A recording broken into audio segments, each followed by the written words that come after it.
মার্কিন president Donald Trump দ্বিতীয়বারের মতো প্রেসিডেন্টের দায়িত্ব নেওয়ার পর প্রথমবার তার মুখোমুখি হয়েছেন ভারতের প্রধানমন্ত্রী নরেন্দ্র মোদি। বৃহস্পতিবার হোয়াইট হাউসে ট্রাম্পের সঙ্গে বৈঠকে বসেন মোদি। বাণিজ্য থেকে অভিবাসন একাধিক ইস্যুতে আলোচনা হয় ওই বৈঠকে। বৈঠক শেষে এক প্রেস কনফারেন্সে ট্রাম্পকে প্রশ্ন করা হয় বাংলাদেশের বিষয়ে তার অভিমত কি, কারণ এটা স্পষ্ট যে বাইডেন প্রশাসনের আমলে মার্কিন ডিপ স্টেট বাংলাদেশের সরকার পরিবর্তনের সঙ্গে জড়িত ছিল। জবাবে ট্রাম্প বলেন, এক্ষেত্রে তাদের ডিপ স্টেটের কোনো ভূমিকা ছিল না। এটি এমন একটি বিষয় যেটা নিয়ে প্রধানমন্ত্রী নরেন্দ্র মোদি দীর্ঘদিন ধরে কাজ করছেন।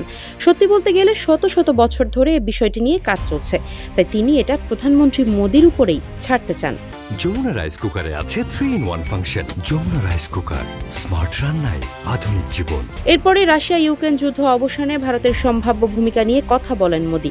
তিনি জানান, যুদ্ধ বন্ধের সম্ভাব্য সমাধান খোঁজার ক্ষেত্রে ডোনাল্ড ট্রাম্পের উদ্যোগকে তিনি সমর্থন জানান।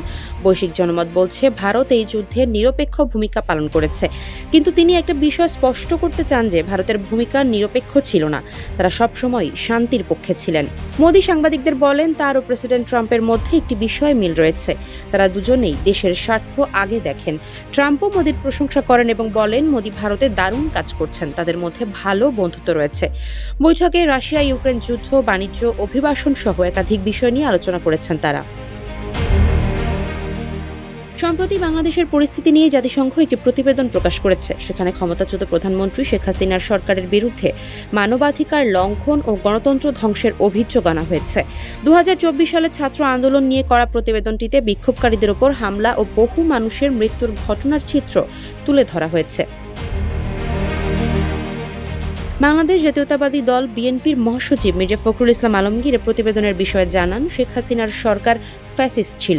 শেখ হাসিনাকে বাংলাদেশের কাছে ফিরিয়ে দিতে তিনি ভারতকে অনুরোধ জানিয়েছেন। এছাড়া বাংলাদেশের পররাষ্ট্র মন্ত্রণালয় জানিয়েছে, ভারতের কাছে শেখ হাসিনার প্রত্যর্পণ চেয়ে আবারও স্মারক পাঠানো হতে পারে, তবে এ বিষয়ে কোনো চূড়ান্ত সিদ্ধান্ত নেওয়া হয়নি। 2024 সালের 5 আগস্ট গণ অভ্যুত্থানের মুখে ক্ষমতা ছেড়ে ভারতে পালিয়ে যান শেখ হাসিনা। গণ অভ্যুত্থানের 6 মাস পার হলেও তিনি এখনও ভারতে লোকচক্ষুর আড়ালেই রয়েছেন।